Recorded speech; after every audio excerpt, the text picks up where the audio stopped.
کہ میرے آقا صلی اللہ علیہ وسلم بچپن میں دائی حلیمہ کے ساتھ قبیلہ بنو سعد طائف میں جب جاتے ہیں اور جا کر دائی حلیمہ کے سینے سے لگ کر آپ دودھ پیتے ہیں، مگر ایک طرف کا پیتے ہیں، اور انصاف کا تقاضا یہ کہ دوسری طرف دائی حلیمہ کے دوسرے بھائی بچے اپنے بھائی کے لیے چھوڑ دیتے ہیں۔ حضور صلی اللہ علیہ وسلم بچپن میں دائی حلیمہ کے بچوں کے ساتھ بکریاں چراتے ہیں اور فرماتے کہ بیٹھ کر میں نہیں کھاؤں گا، محنت کر کر کھاؤں گا۔ ماں کا انتقال ہوتا ہے، دادا کا انتقال ہوتا ہے، میرے آقا صلی اللہ علیہ وسلم 16 سال کی عمر میں مکے میں کمیٹی بناتے ہیں۔ وہ کمیٹی مکے کے لوگوں کو جمع کرتے ہیں اور کہتے ہیں کہ لوگوں مکے میں باہر سے مہمان آتے ہیں، وہ بھوکا نہ رہ جائے۔ لوگوں مکے میں باہر سے تاجر آتے ہیں، ویبسا کرنے والے آتے ہیں، ان کا پیسہ کوئی لوٹ نہ لے۔ لوگوں مکے میں عورتیں آتی ہیں، ان کی عزت پر کوئی ہاتھ نہ ڈالے۔ مکے میں کوئی آنے کے بعد پریشان نہ ہو۔ آؤ ہم ایک کمیٹی بناتے ہیں۔ 16 سال کی عمر میں میرے آقا صلی اللہ علیہ وسلم ایک کمیٹی بناتے ہیں۔ وہ حضور صلی اللہ علیہ وسلم 17 سال کی عمر میں مکے کی گلیوں سے جا رہے ہیں تو مکے کے چبوترے پر بیٹھے ہوئے وہ قبیلے قریش کے اور بنو ہاشم کے اور بڑے بڑے قبیلوں کے سردار جو بیٹھ کر حقہ پی رہے ہیں، حضور صلی اللہ علیہ وسلم راستے سے گزرتے ہیں تو مکے کا بڑا سے بڑا آدمی بھی کھڑا ہو جاتا ہے اور کھڑا ہو کر کہتا ہے امین آ رہا ہے، صادق آ رہا ہے۔ لوگوں نے کہا کہ آپ تو مکے کے چودھری ہیں، آپ اس بچے کے لیے کیوں کھڑے ہوتے ہیں؟ فرماتے ہیں کہ وہ بچہ اتنا اچھا ہے کہ وہ سچا ہی سچا ہے، اس نے کبھی جھوٹ نہیں بولا، مکے میں کبھی کبھی ایک جھوٹ کا لفظ نہیں نکالا۔ وہ حضور صلی اللہ علیہ وسلم جنہوں نے دکھا دیا کہ آپ 25 سال کی عمر میں خدیجہ کے مال میں پارٹنرشپ کر کر آپ تجارت کے لیے جاتے ہیں، دمشق، عراق اور موصل کی طرف جاتے ہیں، غلام میسرہ بھی ساتھ میں جاتا ہے، آپ تجارت کرتے ہیں اور تجارت کر کر لوٹتے ہیں۔ حضرت خدیجہ پوچھتی ہے میسرہ کہ یہ بتا کہ محمد صلی اللہ علیہ وسلم کا کردار کیا تھا؟ میسرہ کہتے ہیں کردار یہ تھا کہ جو خریدار آتا تھا وہ خود کو آپ کے پاس رکھ کر چلا جاتا تھا، کوئی آپ کو چھوڑنا نہیں چاہتا تھا۔ لوگوں، اللہ تعالیٰ نے پوری قوم کو یہ بتایا، پوری انسانیت کو یہ بتایا، پوری دنیا کو بتایا کہ لوگوں دیکھ لو میرے مصطفیٰ کا کردار 40 سالوں تک، کہ میرے مصطفیٰ حضور صلی اللہ علیہ وسلم کبھی جھوٹ نہیں بولے، کسی نے امانت رکھی تو خیانت نہیں کی، کبھی وعدہ کیا تو وعدہ آپ نے ہمیشہ وفا کیا ہے۔ لوگوں، اللہ نے بتایا کہ لوگوں سنو، کل جب میرا مصطفیٰ نبوت کا سچا اعلان کرے گا تو تم میرے نبی کی مخالفت تو کر سکتے ہو لیکن میرے محمد کو جھوٹا نہیں کہہ سکتے صلی اللہ علیہ وسلم۔ مسلمانوں، یہ صفات اپنے اندر لائیے۔ اگر آپ نے قرض لیا ہے کسی کا تو مانگنے سے پہلے اس کے گھر پہ لوٹا کر آئیے۔ آج بڑا مسئلہ ہو گیا ہے، بڑا مسئلہ ہو گیا ہے کہ آج دیندار لوگ بھی قرض لینے کے بعد دینے کی نیت پہلے دن سے ہی خراب کر لیتے ہیں۔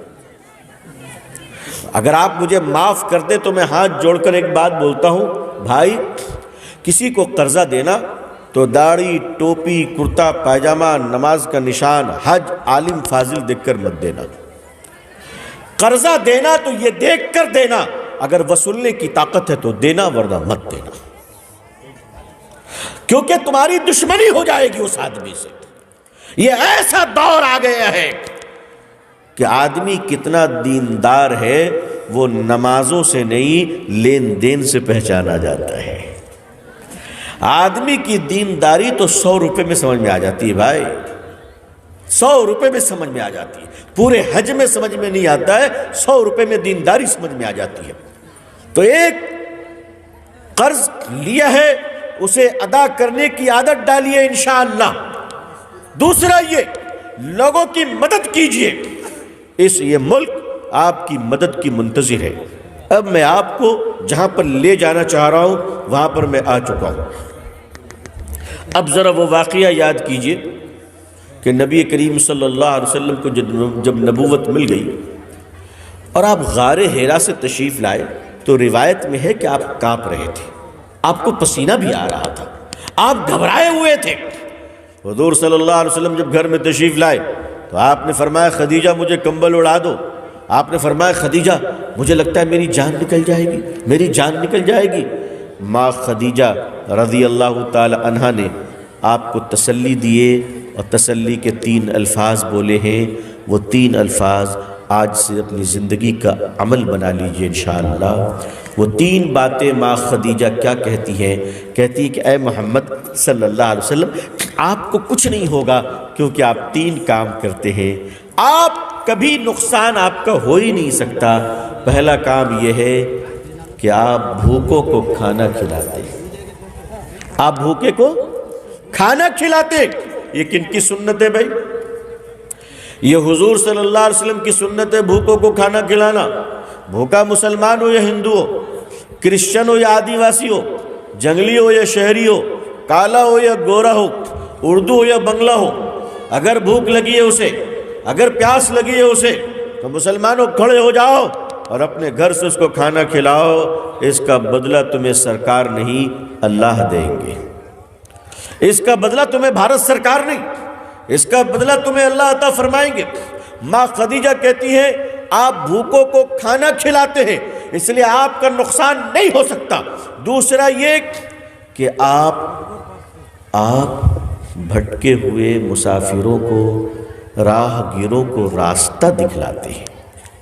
آپ راستہ دکھلاتے ہیں، یہ بھی سنت ہے حضور صلی اللہ علیہ وسلم کی۔ جب راستے میں چلو اور کوئی تم سے پوچھے کہ میرا یہ پتہ ہے کہاں جانا ہے، تو رک کر بتائیے، اس کا اجر آپ کو اللہ عطا فرمائیں گے۔ پھر ماں خدیجہ کہتی ہے کہ تیسرا کام آپ یہ کرتے ہیں کہ ضرورت مندوں کی آپ ضرورت پوری کرتے ہیں۔ ضرورت مندوں کی آپ ضرورت پوری کرتے ہیں، پیاسوں کو پانی پلاتے ہیں، جس کے بدن میں کپڑے نہیں اس کو کپڑے پہناتے ہیں۔ مسلمانوں ان 3 کاموں کو اپنا لو اور آؤ اپنے گھر کے دروازوں کو کھول دو کہ راستے سے جو آدمی گزرے گرمی کے زمانے میں، ہمارے گھر میں ٹھنڈا پانی ہے، آپ پیتے ہوئے جائیے۔ آپ کسی بھی دھرم کے ہو، کسی بھی سماج کے ہو، مسلمانوں یہ ہرن پور کے بازار میں تمہاری طرف سے پانی کی سبیل لگنی چاہیے، شربت لگنی چاہیے، بس کہ مسافروں کو پانی پلاؤ، ہٹیا میں بازار میں آنے والوں کو پانی پلاؤ۔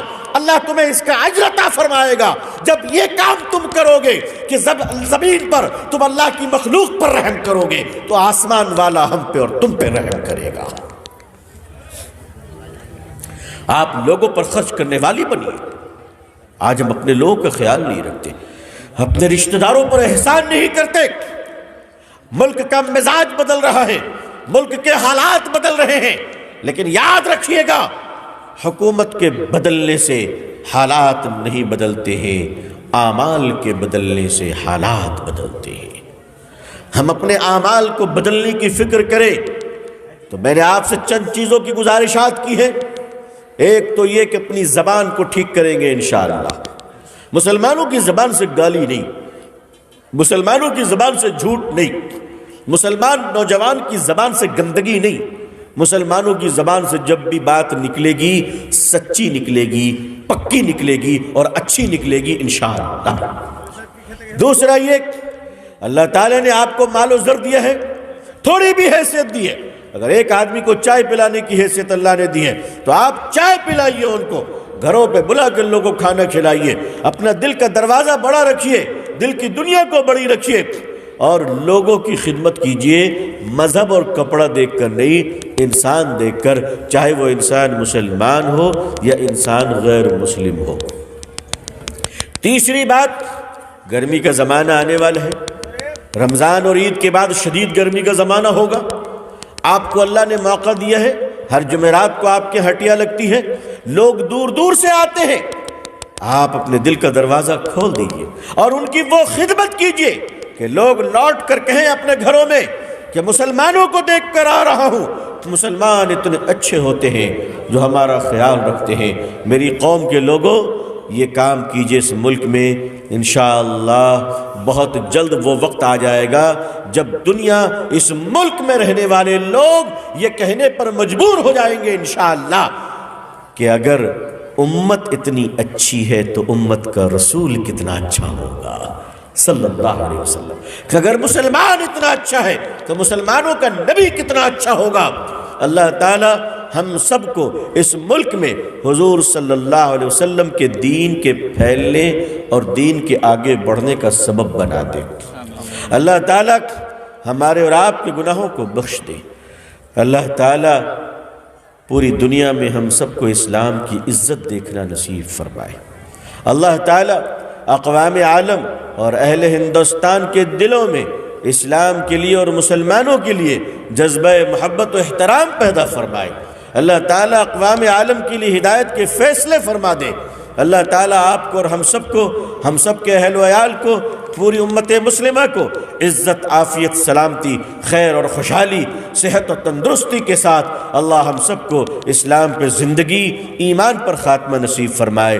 اللہ آپ لوگوں کے اور ہم سب کے ایمان، جان، مال، عزت و آبرو کی حفاظت فرمائے۔ اللہ ہم سب کے مال میں برکت عطا فرمائے۔ اس علاقے پر اللہ تعالیٰ اپنی رحمت کی بارش فرمائے۔ اللہ تعالیٰ آپ لوگوں کو سکون، عزت، عافیت کے ساتھ رکھے۔ اپنی دعاؤں میں مجھے بھی یاد رکھیے گا کہ اللہ تعالیٰ ہمیں اپنی محبت و معرفت و خشیت نصیب فرمائے، اور اللہ تعالیٰ اپنے پیارے حبیب صلی اللہ علیہ وسلم کی سنتوں پر زندگی گزارنے کی توفیق عطا فرمائے۔ آمین یا رب العالمین۔ آخر دعوانا الحمد للہ رب العالمین، والسلام علیکم ورحمۃ اللہ وبرکاتہ۔